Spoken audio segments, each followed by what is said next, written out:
AI tools నేర్చుకుని passive income సంపాదించాలనుకుంటున్నారా? పూర్తి వివరాలకు సంప్రదించండి. కొంతమందికి పెళ్లి సెట్ అయిన తర్వాత హనీమూన్లను ముందే వెళ్తూ ఉంటుంటారు. కొంతమంది రిలేషన్లో ఉన్నప్పుడు హనీమూన్ ట్రిప్ అని వెళ్తూ ఉంటుంటారు. వీటి ఇంపాక్ట్ కుటుంబాలపైన ఏ విధంగా చూపిస్తుంది అంటారు? పెళ్లి తర్వాత ఒక ముహూర్తం చూసి ఒక పెద్దవాళ్ళు ఒక పద్ధతి ప్రకారం చేసేదాన్ని నువ్వు దాన్ని మొత్తం షిఫ్ట్ చేసేసావు. చంప పగలగొట్టి ఆడపిల్లది రాంగ్ అని చెప్తాను. నువ్వు ఇక్కడ విక్టిమ్ కార్డ్ ప్లే చేయకు. నన్ను వాడుకున్నారు, నేను ప్రెగ్నెంట్ అని బుద్ధి ఎక్కడ పోయింది? మన బంగారం మనం జాగ్రత్తగా దాచిపెట్టుకోకుండా నువ్వు బయట పెట్టి మేడం దొంగలెత్తుకపోయింది మేడం అని అంటే కామన్ మోడర్నైజేషన్ స్టైల్ ట్రెండ్ అందరు చేస్తుండ్రు. ఈ సొల్లు డైలాగ్ ఇట్లాంటి వాటిలల్లో ఉపయోగించరానివి. నమస్తే రజిత గారు. నమస్తే ఉష. చాలా వీడియోస్ ఇప్పటివరకు పేరెంటింగ్ పైన మనం మాట్లాడినవి ఉన్నాయి. కొన్ని కామెంట్స్ లేదంటే కొంతమంది జనాలు మాటలు విన్నప్పుడు కావచ్చు, కొన్ని వీడియోస్ చూసినప్పుడు కావచ్చు, కొంతమందికి పెళ్లి సెట్ అయిన తర్వాత హనీమూన్లను ముందే వెళ్తూ ఉంటుంటారు. కొంతమంది రిలేషన్లో ఉన్నప్పుడు హనీమూన్ ట్రిప్ అని వెళ్తూ ఉంటుంటారు. కొంతమంది పేరు అది పెట్టకపోయినా వాళ్ళే ట్రిప్స్ అలానే ఉంటూ ఉంటాయి. వీటి ఇంపాక్ట్ కుటుంబాలపైన ఏ విధంగా చూపిస్తుంది అంటారు? కుటుంబాల పైన ఎలా చూపిస్తుంది ఈ ఎఫెక్ట్ అనే కంటే కుటుంబాల ఎఫెక్ట్ వీళ్ళ మీద చూపిస్తుందేమో అని నేను వేరేలాగా అడుగుతున్నాను. ఎలా అని మీరు క్వశ్చన్ మార్క్ అంటే, కుటుంబాలలో పిల్లల్ని నేను పట్టించుకోవట్లే అనే నింద మాత్రం వెయ్యను. ఎందుకంటే ఏ తల్లిదండ్రులు కూడా ఇలా చెయ్యు అని అయితే చెప్పరు. కానీ ఆ విలువలను పట్టించుకోవటం కానీ చెప్పటం కానీ, పిల్లలు ఏ తరహాల వెళ్తున్నారు అని తెలుసుకొని, అంటే ఈ ట్రిప్పులకు వెళ్తున్నారు లేకపోతే పెళ్ళికి ముందు, ఫర్ ఎగ్జాంపుల్ పెళ్ళికి ముందు మీరు అన్నట్టు ప్రీ వెడ్డింగ్ షూట్స్కి 80% అవుట్ ఆఫ్ ద ప్లేస్ వెళ్తున్నారు. అవుట్ ఆఫ్ ద ప్లేస్ వెళ్ళినప్పుడు ద మోస్ట్ కాన్ఫిడెన్స్ థింగ్ ఏంటి అంటే, మేము పెళ్ళి చేసుకుంటున్నాం కదా. తల్లిదండ్రికి కూడా ఈ పెళ్లి హడావిడిలో పడిపోయి అసలు అంటే పెళ్ళి అయిపోయింది అనే ఫీలింగే ఇంకా వాళ్ళకి అయిపోయింది. కానీ ఆ బ్యాక్ ఎండ్లో మధ్యలో పెళ్ళి పీటల దాకా వచ్చి ఆగిపోతాయనో, లేకపోతే అది మన సంస్కారము సంస్కృతి కాదనో, లేకపోతే అసలు ఆ ప్రీ వెడ్డింగ్ షూట్కి ఓవర్ నైట్ ఒక అమ్మాయినే పంపించటం అనేదో. బ్యాడ్ ఏంటి తెలుసా, ఒక వర్డ్ ఎక్కువ యూస్ చేసే కామన్ వర్డ్ ఇప్పుడు అందరు వెళ్తున్నారు, ఇది నార్మల్. అంటే చాలా ఊర్లల్లో నుంచి, అంటే నేను ఊర్లలో వాళ్ళని ఎప్పుడు తక్కువ పట్టను. అంటే the most modernised educated women కంటే నార్మల్గా ఉండేవాళ్ళు, నా పిల్లలు కూడా అలా వెళ్తే బాగుండు, నా పిల్లలు కూడా అలా వెళ్ళిపోయి షూట్లు చేసుకుంటే, అది గ్రేట్ మోడర్నైజేషన్ అనుకుంటున్నారు. Modernisation never it becomes with the going with the trend. Modernisation అంటే ఏంటి అంటే, ఎప్పుడు నువ్వు ట్రెండ్ని కాల్ చేయటం, అంటే నువ్వు ఏది నడుస్తుందో అది వాస్తవమా కాదా, కరెక్టా కాదా, మన సంస్కారమా కాదా, మన రిచువలా కాదా అని క్వశ్చన్ చేయగలిగేది మోడర్నైజేషన్ అంటాను.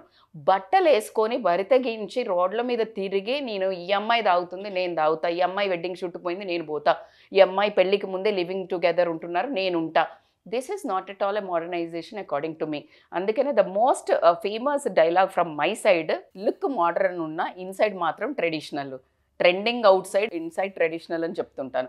అంటే అది మోడర్నైజేషన్ అని నా ఉద్దేశంలో ఒక థియరీ అని చెప్తాను. ప్రీ వెడ్డింగ్ షూట్కి వెళ్ళిన తర్వాత అక్కడ నీకు ఆ కెమిస్ట్రీ కోసము ఫోటోగ్రాఫర్స్ వాళ్ళు వీళ్ళు చాలా ఎక్కువ మూమెంట్స్ క్రియేట్ చేయడం జరుగుతుంది. యాజ్ ద హార్మోనల్ థింగ్ అనుకోనివ్వండి, లేకపోతే ఆబ్వియస్లీ అబ్బాయి అమ్మాయి అంటేనే it's attraction kind of a thing. So వాళ్ళకు ఎప్పుడైతే ఆ ఫీలింగ్స్ అనేది జనరేట్ అవుతుందో, వాళ్ళకి సరైన 2 రోజుల్లో పెళ్ళి అయ్యాక అయ్యేది పెళ్ళి ముందు అవుతుంది కదా అనే ఒక చిన్నదే అనుకుంటున్నారు. కానీ the compromisation which you are doing, ఆ పద్ధతి అనే ఒక పెద్ద థింగ్, పెళ్ళి తర్వాత ఒక ముహూర్తం చూసి ఒక పెద్దవాళ్ళు ఒక పద్ధతి ప్రకారం చేసేదాన్ని నువ్వు దాన్ని మొత్తం షిఫ్ట్ చేసేసావు. ఎక్కడ వరకు కరెక్ట్ అది నీకు?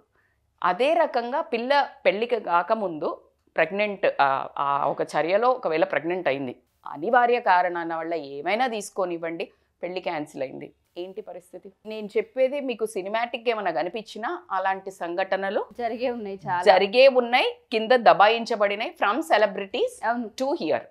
మీరు ఒప్పుకున్నా ఒప్పుకోకపోయినా ఐఎమ్ లీస్ట్ బాదర్డ్. వాస్తవాలు చెప్పదలుచుకున్నాం మనం ఇక్కడ. సో ఈ వినే అమ్మాయిలకు కానీ తల్లిదండ్రులకు కానీ మీరు పంపించేటప్పుడు నేనైతే 200% వాదాకే సార్ చెప్తున్నాను, వెడ్డింగ్ షూట్లకి పోస్ట్ వెడ్డింగ్ షూట్ పెట్టుకోండి. మీకు కావాల్సింది ఏంటి? వెడ్డింగ్ షూట్ ఆ సినిమా హీరోయిన్ లాగా తయారయ్యి చక్కగా మీ ఇద్దరు హీరో హీరోయిన్ల లాగా ఫీల్ అవుతున్నారు. హీరో హీరోయిన్ల లాగా మంచి పనులు చేయండి. హీరో హీరోయిన్ల లాగా స్టాండ్ అవుట్ కండి. ఎప్పుడు నువ్వు బయటికి నీ పెళ్ళయ్యాక వెళ్తే అదే కదా, ఫొటోస్ నీకు మా అంటే 1 వీక్ ముందు వచ్చేవి, 1 వీక్ తర్వాత వస్తాయి. ఎవరికి చూపించుకోవాలి? ఎవరి కోసం నువ్వు చేసేది అని అడుగుతున్నాను. That is a totally myth. So నేను ఈ వీడియో చూసిన ప్రతి ఒక్కళ్ళు తల్లిదండ్రులు కానీ పిల్లలు కానీ ఒక చిన్న రిక్వెస్ట్, మీ కళ్ళల్లో మీరు మీ కాబోయే హస్బెండ్, మీ అత్తగారి కళ్ళల్లో, లేకపోతే మీరున్న చుట్టుపక్కల ఫ్రెండ్స్ కళ్ళల్లో, సమాజం కళ్ళల్లో ఒక ట్రెండ్ సృష్టించాలి అంటే go for a post wedding shoot and feel Liberty and enjoy fully completely. మీరు అన్నట్టుగానే ప్రీ వెడ్డింగ్ షూట్ గురించి మాత్రమే మనం మాట్లాడాము. మీరు కూడా కొన్ని స్క్రీన్ ముందు మాట్లాడడానికి ఆలోచిస్తారు, కానీ నేను అడుగుతున్నాను ఇవాళ పర్సనల్గా. పెళ్ళి ఫిక్స్ అయిపోతూ ఉంటుంది, అర్థం చేసుకోవాలనో ట్రావెల్ అవుతే జర్నీ తెలుస్తుందనో కొంతమంది ఫోన్లలో మాట్లాడుకోవడం కాస్త ఇవాళ జనరేషన్ ఏమైపోయిందంటే ఈ స్టేట్ నుంచి ఇంకో రాష్ట్రానికి కావచ్చు, ఇంకో దేశానికి కావచ్చు వెళ్ళి స్పెండ్ చేసి ఒకరినొకరిని అర్థం చేసుకుని వచ్చి పెళ్ళిళ్ళు చేసుకుంటామన్న దానికి వెళ్ళిపోతుంది. దీన్ని పేరెంట్స్ ఎంకరేజ్ చేస్తున్నారా, పిల్లలు ఒత్తిడికి గురి చేసి వెళ్తున్నారా, లేదంటే ఎవరి స్వేచ్ఛకు వాళ్ళు తీసుకున్నారని తెలియదు. బట్ దీనివల్ల ఎక్కువ ఇంపాక్ట్ కుటుంబాల పైన పడుతుంది. ఫస్ట్ క్వశ్చన్ ఏమడిగారు, ఇలా వెళ్తున్నారు పేరెంట్స్ని ఒత్తిడికి గురి చేయ డౌటే లేదమ్మా. పేరెంట్స్ ఎవ్వరు కూడా ఏ తల్లిదండ్రులు మనస్ఫూర్తిగా మీరు పోయి రాత్రులు అర్థం చేసుకోమని ఏ పేరెంట్స్ పంపరు. ఖచ్చితంగా ఈ సమానత్వం అని మాట్లాడి మనం ఆడపిల్లలు కూడా నేను నువ్వు అర్థం చేసుకునేది 30 ఏళ్ళ 25 పెళ్ళ ఇప్పటికీ అర్థమవుతూనే ఉన్నారు. మీకు అర్థమయ్యారా మీ వారు ఇప్పటికి? స్టిల్ మీరైనా అర్థమై ఉండరు. According to the situation the people reaction to the situation మారుతానే ఉంటుంది. బోలెడంత ప్రేమించి పెళ్లి చేసుకున్నవాడు 2-3 ఏళ్ల తర్వాత 7 ఏళ్ళు 6 ఏళ్ళు ప్రేమించి పెళ్లి చేసుకున్న వాళ్ళు 15-20 ఏళ్ల తర్వాత సినీ స్టార్స్ని తీసుకోండి అబ్బా. రితిక్ రోషన్ ఎప్పుడో ఒక చిన్నప్పుడు childhood friend, it is 11, 12 or 17 years love story. And వాళ్ళు పెళ్ళైనాక 9 ఏళ్ళలో 15 ఏళ్ల తర్వాత విడిపోయారు. ఏం అర్థం చేసుకుంటావు నువ్వు? సమంత, అక్కినేని, నాగ చైతన్యది. వై ఐఎమ్ టేకింగ్ మీ ఫేవరెట్ పీపులే, సెలబ్రిటీసే దానికి అతీతులు కాదు. That's what I'm trying to tell. వాళ్ళది అంత భూతద్దంలో స్క్రీన్ పెట్టి చూపిస్తున్న లైఫ్నే అన్బేరబుల్ యార్ దీస్ పీపుల్ ఆర్ అని చెప్పేసి వదిలేసి పక్కకు ఎన్నో ట్రాల్స్, ఎంతో మీడియాది హాంటింగ్ మనల నుంచి క్వశ్చన్స్ ఎదుర్కొంటూ కూడా వాళ్ళు డిసిషన్ తీసుకొని పక్కకి వెళ్ళిపోతున్నారు అని అంటే నువ్వు ఏం అర్థం చేసుకుంటావు? 2 రోజుల్లో 3 రోజుల్లో రాత్రులు పోయి అక్కడ నీకు ఇంకా బిహేవియరల్ ఇష్యూ ఏంటంటే నువ్వు కాంప్రమైజ్. మళ్ళీ అక్కడ దౌర్భాగ్యం ఏదే, తీసుకెళ్లేది అబ్బాయే, వెళ్దాం అనుకుంది అబ్బాయికి ఇష్టమైన అమ్మాయే, కానీ అక్కడేదన్నా మిస్బిహేవ్ అనకూడదేమో. నువ్వు నా హస్బెండే కదా అని కాంప్రమైజ్ అయ్యి నువ్వు కోఆపరేట్ చేస్తే ఓకే, ఈ అమ్మాయికి అలవాటేమో ముందు ఒక డెసిషన్స్కి వస్తాడు. లేదు ఆ అబ్బాయి కొంచెం ఎక్కువ యాక్టివ్ ఉండి కొంచెం లీనియన్స్ ఎక్కువ తీసుకుంటే నీకు ఎక్కడో హర్ట్ అవ్వచ్చు, నాకు ఇష్టం లేదు అనొచ్చు. ఈ అమ్మాయి పెళ్లి చేసుకునే వాడినే రెసిస్ట్ చేస్తున్నదని ఈగోకి అడ్డం రావచ్చు. అక్కడ గొడవై పెళ్లి విడిపోవచ్చు. ఇలాంటివి జరిగాయి కదా రజిత గారు, ఆల్రెడీ ఎన్ని జరిగాయి కాబట్టినే మనం మాట్లాడతాం. సో కాబట్టికే సొసైటీ తోటి ట్రెండ్గా పోవడము అనేది ఎంత బ్యాడ్ వర్డ్ అంటే I don't consider never even in the designs, dresses కానీ జ్యువెలరీ కానీ ఈ ట్రెండ్ అంటారు. నేను పవన్ కళ్యాణ్ని ఫాలో అవుతా, ట్రెండ్ సెట్టర్ అవ్వాలి కానీ ట్రెండ్ ఫాలో అవ్వద్దు చెప్తాను. ఎందుకు చెప్తున్నాను? It's not a joke. నీ మనస్సుకు మంచిది అనిపించింది చెయ్యి, నీ మనస్సుకు అనిపించింది చెయ్యకు. నీ మనసుకు బోలెడు అనిపిస్తాయి, మనం అనిపించినవన్నీ చేసుకుంటూ పోతే మనము మానవత్వంగా మిగిలిపోము, లేకపోతే అది మంచి నడవడి కూడా కాకపోయి ఉండొచ్చు. So coming to the point where we stop days, పెళ్ళికి ముందు నాకు ఒక కేసు వచ్చింది. మొన్న మనం కౌన్సిలింగ్ చేసాము లైక్ ఫ్రమ్ అదర్ కంట్రీస్ నుంచే. ఎంత బాధాకరమైన సిచ్యుయేషన్ అంటే ఆ అమ్మాయి నిస్సహాయత. ఇప్పుడు మాట్లాడితే కూడా నేను చాలా మదర్లీ ఫీలింగ్తో నేను ఇప్పటికీ నాకు మళ్ళీ బాధ వేస్తుంది. ఒక 4-5 ఏళ్ల నుంచి దే ఆర్ లివింగ్ టుగెదర్. ఎంఎస్కి వెళ్ళారు పిల్లలు, వెళ్ళాక పరిచయం అయ్యారు కాలేజ్లో and they are living together అంటే చాలా గ్రేట్గా, కొన్ని పెద్దవాళ్ళు కూడా దాన్ని ఇట్స్ ఎ గుడ్ తర్వాత వదిలిపెట్టడానికంటే ఇప్పుడు ఉండొచ్చు కదా అని ఎంత బాగా చెప్తున్నారో. లివింగ్ టుగెదర్లో ఉన్నప్పుడు టేక్ ప్రికాషన్స్, మరి టేక్ ప్రికాషన్స్. బరతగించేశారు, మీకు ఎంతసేపు ఎంజాయ్మెంట్ సెల్ఫ్ ప్లెజర్స్ అనుకుంటున్నారు, దానివల్ల వచ్చే కాన్సిక్వెన్సెస్కి రెడీగండి.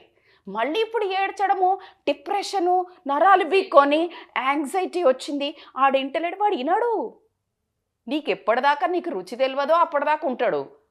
రుచి తెలిసిన తర్వాత నువ్వు ఇంకా నెక్స్ట్ అయితే బాగుండు కదా అనిపించి, అసలు పెళ్లి చేసుకున్న వాళ్ళకే దిక్కు గత్యంతరం లేక వదిలేసి వేరే వాళ్ళతో ఎఫ్ఐఆర్లు పెట్టుకుంటుంటే, పెళ్లిగా నిన్ను ఎంత ఈజీ జడ్జిమెంట్ చేయడానికి, ఆమె ఇట్లా బిహేవ్ చేస్తుంది మేడం, ఆమె చాలా రాక్షసి లాగుంది, చాలా హాంట్ చేస్తుంది, అది పెళ్లి చేసినాక ఇట్లా అంటాడా వాడు?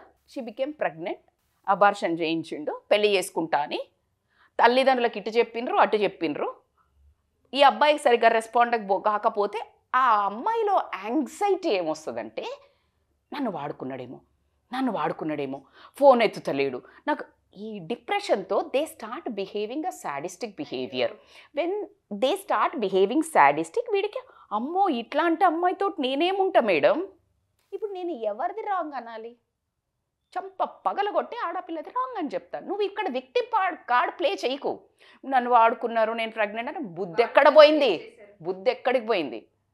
మన సోయి, మన బంగారం మనం జాగ్రత్తగా దాచిపెట్టుకోకుండా నువ్వు బయట పెట్టి మేడం దొంగలెత్తుకపోయింది మేడం అని అంటే stupidity. It's all again your fault. నేనేం చెప్తున్నాను, this is never it becomes a common modernization, style, trend అందరు చేస్తుండ్రు. ఈ సొల్లు డైలాగ్ ఇట్లాంటి వాటిలల్లో ఉపయోగించకూడనివి, పనికిరాని డైలాగులు. దాని తర్వాత ఏ ఆడపిల్ల కానీ మొగోడు నన్ను చీట్ చేసిండనో, లేకపోతే తల్లిదండ్రుల మీద బ్లేమింగో, తల్లిదండ్రులు పిల్లల మీద బ్లేమింగ్, ఈ నాన్ సెన్స్కి తెరదించండి. Because this all everybody is వాళ్ళ రోల్ ప్లే చేసినారు ఈ చెత్త జరగనికి. Everybody is cards, everybody did their అమ్మ to become this a flop show. So కాబట్టికే ఎవరు త్వరగా వాళ్ళు ఇచ్చారు కాబట్టి నేనేం చెప్తున్నానంటే, now it's a time to, చాలా తెలివిగా మాట్లాడుతున్నారు కదా ఉషా. 10 ఏళ్ళ పిల్లోడు కూడా మాకు తెలుసు అమ్మా మాట్లాడకు, నాకు తెలుసు. 15 ఏళ్ళు కూడా అర్రే అన్నీ తెలిసిన పేరెంట్స్నే జడ్జి చేస్తున్నారు, తల్లికి తెలియదు అంటున్నారు, తండ్రికి తెలియదు, సమాజానికి ఎందుకు ఆన్సర్ చెప్పాలి అని క్వశ్చన్ అడుగు. వీళ్ళెవరా నన్ను మాట్లాడతారు? వీళ్ళెవరక్క? Why to we answer? It's our life, then go with that. Don't question again, don't expect any. మళ్ళీ అందరు సమాజం వచ్చి మీకు ఇట్లా సానుభూతి ఇవ్వాలా, ఏం అనొద్దు. Don't expect. నువ్వు చేస్తున్నావా, నువ్వు అనుభవించు. కర్మ నేను చెప్తున్నాను కదా, మనం ఇన్ని ఏళ్ళు పాత జన్మలో చేసిన దానికి కర్మ నువ్వే అనుభవించాలి ఎలా చెప్తున్నామో. ఇప్పుడు అంత లేదు. ఇప్పుడంతా మనకి ఫాస్ట్ ట్యాగ్ వచ్చినట్టు, దాని తర్వాత ఆన్లైన్ ఇమీడియట్గా సెటిల్మెంట్, 3 నెలలకు మనకి సీఏలో ఏంటి అది ఐటీ రిటర్న్స్ వచ్చినట్టు.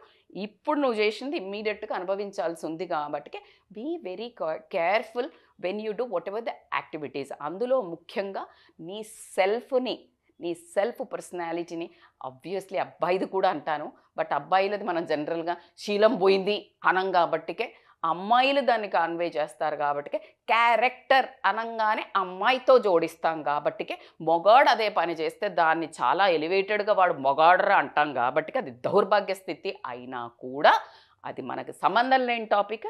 It's you, only you, think about your personality కాబట్టి దీన్ని ఎట్టి పరిస్థితుల్లో ఎంత మీరు రాకెట్లల్లో చందమామల దగ్గరికి పోయి ఏ సీఈఓలైనా, ఏ గూగుల్ ఆఫీసర్ల ఏమన్నా కాండి అబ్బా అమ్మాయిలు ఆన్ ద ఫైన్ డే ఇంటికి రాగానే పెళ్ళికి ముందే కడుపు ఇంతే, ఇంక మన బతుకి ఇంకోటి లేదు. అది నువ్వు ఏమన్నా చెయ్యు. అండ్ మీరు అన్నట్టు గడత బట్టి తిప్పాల్సిందే, కూరేం వండినావు అనాల్సిందే, పిల్లల్ని చూసినావు అనాల్సిందే. రాగానే కూరేం వండినావు అని ఆయనని అడిగితే కథం మళ్ళీ జంబలకిడి పంబలో ఉల్టా అయింది అని అంటూ మాట్లాడతారు. సో కాబట్టి జస్ట్ సేవ్ యువర్ పెహచాన్, అంటే your identity. Women identity as it is a sensitive, the beauty of నీ క్యారెక్టర్ని రెస్పెక్ట్ చేసుకోవటం, ఇవన్నీ makes that girl beautiful.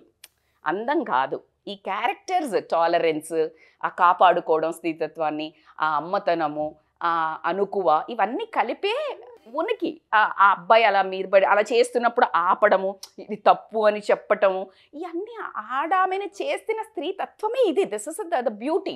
So that's all your thing to secure. So స్మార్ట్గా బిహేవ్ చేయండి, act modern. But be traditional. మీరు ఇందాక ఏదైతే చెప్పారో ఏదైనా చేసే ముందు వాళ్ళకి మేము ఎందుకు ఆన్సర్ చేయాలి అంటారు. వన్స్ వాళ్ళకి ఏదైనా ఎఫెక్ట్ అయితే విక్టిమ్స్ అయితే సమాజం నుంచి ఓదార్పు అయితే ఖచ్చితంగా కావాలి. అప్పుడు సమాజం మాట్లాడాలి. ఇలాంటప్పుడు సమాజం ఏం క్వశ్చన్ చేసినా మీరెవరు అనే ఛాన్స్ మనం ఎక్కువగా చూస్తాం. అప్పుడు తల్లిదండ్రులు అడిగితే క్వశ్చన్ అసలు వినరు. దాని తర్వాత వచ్చేసి ఈ టైంలో తల్లి పట్టించుకోదా, ఈ టైంలో ఇట్లా అంటారా మమ్మల్ని, సిగ్గు లేకుండా మాట్లాడతారు. సో కాబట్టికే తల్లిదండ్రులు మాత్రం ఈ విషయంలో మీ వెడ్డింగ్ షూట్లు నేను మోడర్న్ అనేది ఒప్పుకోను. Stop that pre wedding shoots, go for the post wedding and no living together అనే ఉద్దేశం ఉన్నప్పుడు be ready for the consequences. Don't play victim cards. Thank you Rajitha garu. Thank you so much. Thank you so much సుషా.